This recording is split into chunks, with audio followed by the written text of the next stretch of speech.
उत्तर प्रदेश के नोएडा में पूरन जोशी, शिव शंकर, सचिन, अक्षय सक्सेना और खुर्शीद को इसलिए गिरफ्तार किया गया है क्योंकि इन लोगों ने गौ मांस जो है वो बंगाल से लेकर के ये लोग आ रहे थे और इसे ये लोग भारत से विदेश एक्सपोर्ट करने वाले थे।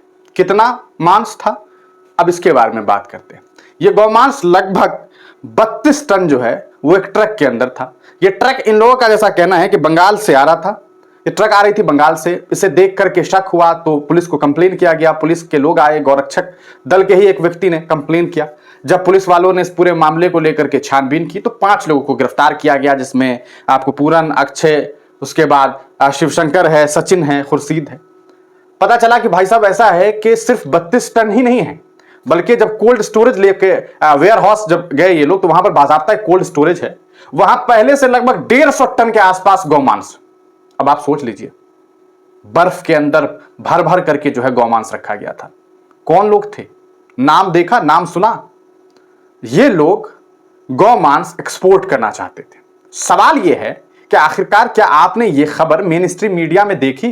क्या आपको पता चला? क्या रात के प्राइम टाइम में 9 बजे इस पर चर्चाएं हुई? क्यों नहीं हुई? वजह हमने आपको नाम बताया, पूरन जोशी, अक्षय सक्सेना, सचिन, शिवशंकर, खुर्शीद। खुर्शीद एक बेचारे अकेले पड़ गए, 4 लोग इनके साथ आ गए। पूरी देश की आबादी का परसेंटेज निकालेंगे जब आप, तो उसी हिसाब से मतलब 80-20 का आंकड़ा हो गया ये तो, परसेंटेज बेस। और यही वजह है कि इस पूरे मामला, अच्छा जो जनाब हैं ये आपको देखिए, ये जनाब हैं, ये आपको गौरक्षा दल से ही हैं। इन्होंने बाकायदा एक वीडियो जारी किया, उसमें इनका ये कहना है कि 40 करोड़ रुपए का ये गौमांस, हालांकि पुलिस ने कहा था कि 4 करोड़ का, लेकिन इनका कहना है कि 4 करोड़ नहीं, 40 करोड़ रुपए का ये पूरा का पूरा धंधा होता है इंटरनेशनली। अंतरराष्ट्रीय मुद्राओं की बात करेंगे, जब एक्सचेंज होगा, यहां से एक्सपोर्ट होगा, जो मुद्राएं आएंगी वो लगभग 40 करोड़ के आसपास। सवाल यह है कि इतना बड़ा मामला कैसे सामने आएगा? 9 नवंबर को गाड़ी जो है, ट्रक रोकी गई थी। 10 तारीख को इस पूरे मामले को लेकर के जो है पहले तो वेटरनिटी डॉक्टर को बुलाया गया, उन्होंने इसको गौमांस को जो है वो लैब में चेक करवाया। पता चला कि ये जो है अवैध जो है वो मांस है, जो इस देश में अवैध है पूरी तरीके से। और इस पूरे मामले में प्रशासन ने जो है वो गिरफ्तारी की है। कुछ तस्वीर आपको दिखा देते हैं, देखिए ये गिरफ्तारी के बाद की तस्वीर है। 1 2 3 4 5 लोग हैं। इन 5 लोगों को प्रशासन ने गिरफ्तार कर दिया। इस पूरे मामले पर पुलिस क्या कुछ कह रही है, आप इस वीडियो को देखिए। कराना है कि दिनांक 9/11/2024 को लोहारली टोल के पास एक कंटेनर को कुछ लोगों ने रोका था, जिसमें प्रतिबंधित पशुओं के मांस की सूचना होने पर दिनांक 10/11/2024 को इसका सैंपल परीक्षण के लिए भेजा गया था। सैंपल में प्रतिबंधित मांस के होने की पुष्टि होने पर SPJ cold storage viscera road पर उसमें जितने भी कंटेनर और अन्य सामग्री रखी थी उसको नियमानुसार नष्ट कराया गया है तथा कोल्ड स्टोरेज के मालिक, ड्राइवर, सहचालक और अन्य सहयोगी जो थे, कुल 5 लोगों को इसमें सुसंगत धाराओं में गिरफ्तार करके जेल रवाना किया गया है। अन्य विधिक कार्रवाई प्रचलित है। तो आपने इस वीडियो को देखा। अब आप देखिए कि जो कह सकते हैं कि गौरक्षक जो होते हैं, उनका जो दल है, उनके अध्यक्ष हैं, इन जनाब ने इस पूरे मामले को लेकर के क्या कुछ बातें कही। इस वीडियो को देखिए। भाइयों जय श्री राम, मैं वेदनागर, राष्ट्रीय अध्यक्ष गोरक्षा हिंदू दल। जैसा कि आप सभी को पता है कि 1 हफ्ते पहले मेवात की गोरक्षा की टीम से सूचना मिली थी कि एक बंगाल से बंद बोरी कंटेनर गौ मांस लेकर नोएडा आ रहा है। सूचना के आधार पर दादरी थाना क्षेत्र के अंतर्गत पुलिस को अवगत कराकर उस कंटेनर को पकड़ा गया।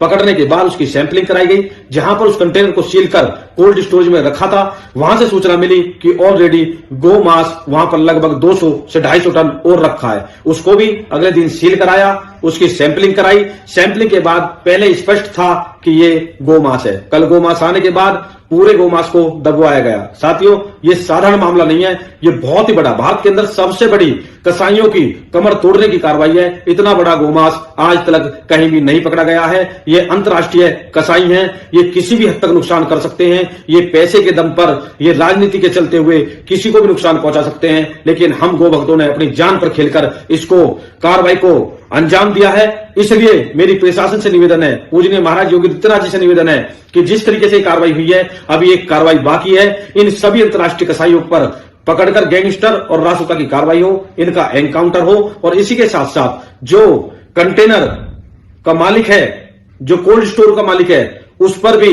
गैंगस्टर रासुका के साथ कार्रवाई हो, एनकाउंटर हो, और तत्काल हजारों गायों का मांस नोएडा में लाकर जिस तरीके से यहां रखा गया, उस तरीके से उस कंटेनर यार्ड को भी, उस कोल्ड स्टोर को भी तत्काल बिल्डोजर चलाकर ध्वस्त किया जाए। अगर ऐसा नहीं हुआ तो 72 घंटे के अंदर हम सभी गोभक्त अपनी सहमति लेकर एक हिंदू महापंचायत वहां पर बुलाएंगे, और उस महापंचायत में जो निर्णय होगा वो सभी का निर्णय होगा। इसलिए अगर कठोर कार्रवाई नहीं हुई तो हम आगे की रणनीति जल्द ही तैयार करेंगे। धन्यवाद।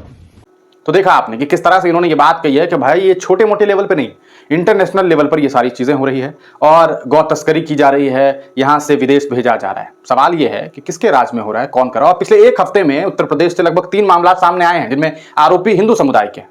तो ये जो इल्जाम मुसलमानों पर लगाया जाता था, हमने पहले ही आपको बताया कि हिंदुस्तान में जो बड़ी बड़ी कंपनी है ना, बीफ एक्सपोर्ट करती है, उनके मालिकों के नाम को देखिए, उनके शॉप का नाम, दुकान का नाम, उनके कंपनी का नाम ना देखिएगा, उनके मालिकों के नाम को पढ़िए तो आपको पता चलेगा कि इस देश में गौमांस पर कौन लोग जो है कब्जा किए हुए हैं, कौन लोग हैं जो बीफ एक्सपोर्ट कर रहे हैं। बीफ के नाम पर एक्सपोर्ट क्या क्या हो रहा है इसका भी अंदाजा आप लगा सकते हैं कि लगभग जो इन लोगों का दावा है वो ये कि 153 टन जो है वो वेयर हाउस में था, 32 टन के आसपास जो है वो आपको इधर रखा हुआ था, कुल 185 टन के आसपास जो है वो गौमांस। सबको नष्ट कर दिया है पुलिस वालों ने, प्रशासन ने पूरी तरीके से नष्ट कर दिया गया है, अब उसे जैसे भी नष्ट किया गया हो।